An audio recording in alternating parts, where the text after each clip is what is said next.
The last thing he heard was Siphi cursing the treacherous wretches in her native tongue and promising vengeance from beyond the grave. Welcome to Raid a Story Legends with me, LeilaFox. Hi, I am LeilaFox. Thank you so much for joining me today for Raid Story Legends. We are in October, which is Halloween season, and it's the perfect month to share the story of Siphi and Rotos, the lost bride and her lost groom. This is a very eerie story filled with love, adventure, and vengeance. Perfect for the Halloween season, and I hope you enjoy. There is another tale of love well known in Karok and Arnok, but one much darker than Minea's and Kornar's adventures.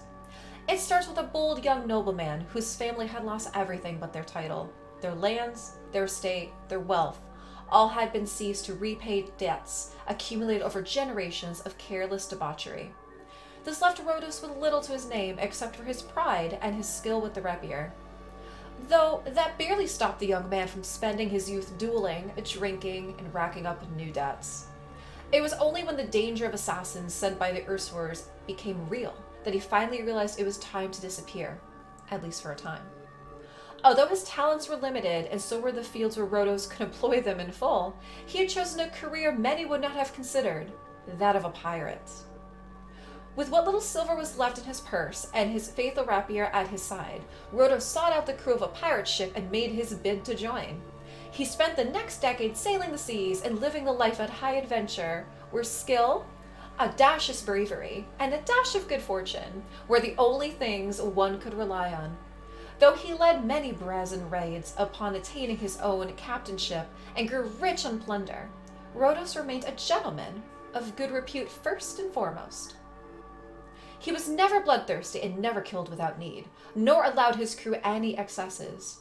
On occasion, he pursued and fought less scrupulous corsairs who gave the profession a bad name, as Rotos himself claimed. It was one such encounter that allowed the bold captain to claim his most prized treasure. But it was neither silver nor gems, nor even an enchanted weapon of days long past, that captivated Rotos' heart. It was a woman by the name of Siphi, hailing from faraway southern islands, whom Rotos freed from captivity. She was beautiful and fierce, and while she was not trained as a warrior, Siphi seized the opportunity during the boarding battle and struck down her captors right in front of dumbfounded Rotos. If there was ever love at first sight, he told his crew later, it would have been the sight of an angry southerner woman knocking out a brute twice her size out with a candle holder. While some scoundrels may have taken advantage of the situation, Rotos was determined to court and woo his beautiful rescuee the old-fashioned way. Siphi met his advances with cold diversion at first, then with amusement, but Rotos' charms were as true as was his determination. After weeks of back and forth, she finally relented and showed interest, and this was but a spark that lit the flames of passion. Over the next several months, Siphi and Rotos spent nearly every waking hour together and grew to truly appreciate one another. She became his confidant, his voice of reason, and Rotos remained the brazen risk-taker with a contagious lust for adventure and dramatic flair that would put high elves to shame.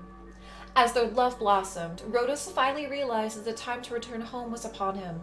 With the riches he gained in the past decade, he managed to pay off all of his debts and still own enough to ensure that he and Siphi would live in luxury, provided the silver was spent wisely to set his ancestral household up once more.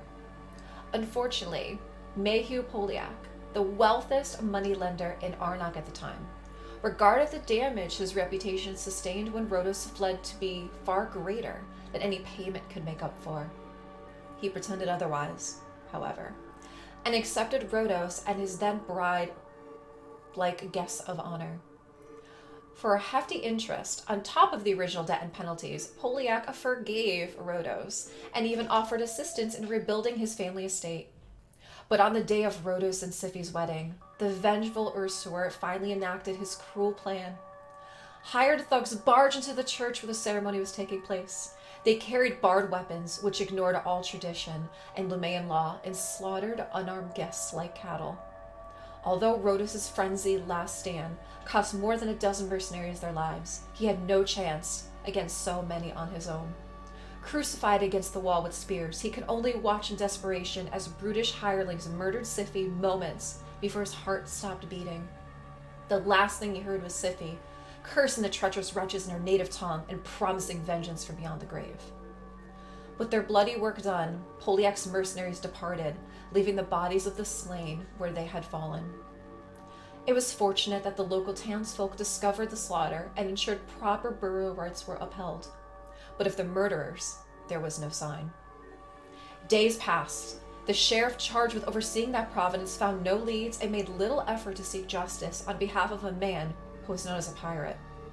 And meanwhile, ominous rumors spread throughout the land. People said that the flowers left on the graves of the newlywed all withered within a night, all save for 2 roses, which turned an unnatural and eerie blue, unlike any of the flowers that grew in those parts. Others spoke of loud weeping and wailing, of the sound of nails raking the wood of the coffins coming from below ground, of strange, mist-like figures appearing in the church. It did not take the locals long to declare the place cursed and abandon it altogether, but the echoes of the slaughter reached as far as Arnak itself, and vengeance promised by Siphi came to fruition before her murderers even had a chance to celebrate their success. One by one, the mercenaries involved in the attack died under mysterious circumstances. They always disappeared in the dead of night, only to be found by morning, with their faces pale and twisted with fear, their bodies bled dry. No matter what they did, no matter what gods they prayed to, within a fortnight they died to a man. News of the murders reached Poliak and sent him scrambling. Had Rotos somehow survived the attack? Did his mercenaries lie? There were no answers to these questions, and the terrified usurer barricaded himself in his estate, doubled the guard, and waited for the storm to pass. None of that availed him. One night, blood-chilling screams shattered the silence over Poliak's estate. So terrifying they were that the citizens who lived nearby barred their doors and windows, unwilling to risk whatever monsters stalked their streets. It was only in the morning they dared to enter the usurer's grand manor. What they found inside was shocking. Bodies heaped across the floor, all with the same fearful look frozen on their faces. Not a single soul survived. No guard, no servant. They had all perished during the night. And as for Poliak himself, he was found in his chambers, curled up and gripping himself so tightly, it took the coroner's considerable effort to move his hands from his face and revealed the look of primal terror that must have stopped the usurer's heart in his final moments. No trace of the murderers was ever found, but old Arnold, a crippled half-mad drunk of some renown in the city, swore in Lumea's name that he saw 2 ghostly figures in the estate's courtyard that night. One a man in the trappings of a nobleman, one a woman dressed in strange finery of foreign make. Who, or even what they were, he could not say. Only that the strangers left the estate soon after screaming stopped, then faded from sight, never to be seen in Arnak again. Wow, this is quite a story.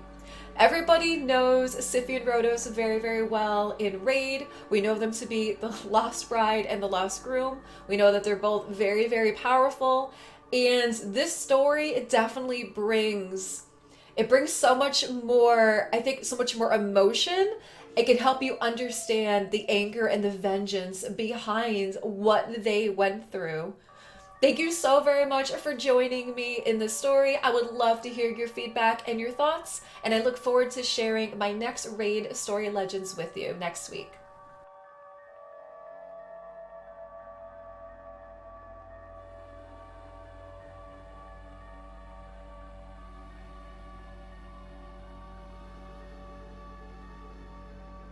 Thanks for watching. If you enjoyed our video, you can catch us live on twitch.tv/LeilaFoxNation 4 days a week on Monday, Wednesday, Friday at 5:30 p.m. Eastern Standard Time and Saturday mornings at 11 a.m. Eastern Standard Time. Come on by and be part of our community, and we'll see you there.